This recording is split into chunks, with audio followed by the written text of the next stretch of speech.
এর আগে আমি সোসাইটিতে ভোটের মাধ্যমে তিনবারের সিনিয়র সভাপতি নির্বাচিত হয়েছি।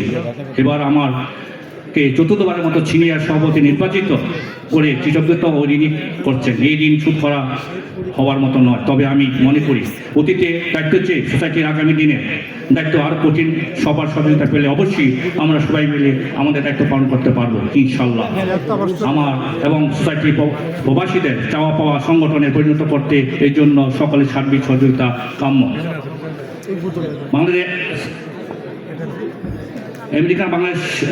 বাংলাদেশের সোসাইটি করতে আসে সোসাইটির 49 বছর পেরিয়ে 50 বছরে পদার্পণ করছে, সময় আমাকে পেরিয়ে দিচ্ছে।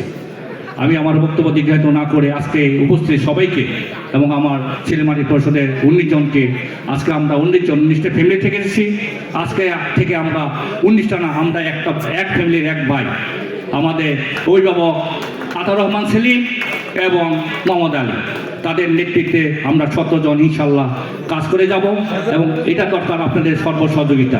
আপনাদের সহযোগিতা না পেলে আমাদের কোনো কাজই সম্ভব না ইনশাল্লাহ।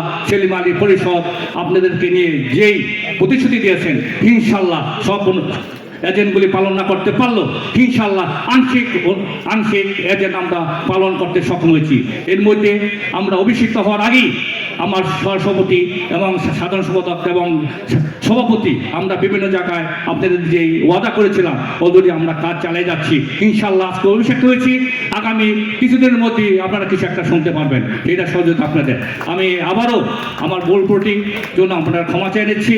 আমি বিদায় কমিটিকে ধন্যবাদ জানাচ্ছি এবং নতুন কমিটিকে আমি অভিনন্দন জানিয়ে আমার বক্তব্য শেষ করছি। আজকে আমাদের মাঝে উপস্থিত আছেন আমাদের গণপ্রজাতন্ত্রী বাংলাদেশ সরকারের মাননীয় পঞ্চায়েত জেনারেল, আজকের প্রধান অতিথি আমাদের নাজমুল হুদা সাহেব এবং কিছুক্ষণের মধ্যে আস্তে আস্তে আমাদের নিউ সিটির মেয়র বিনোদ চাটা।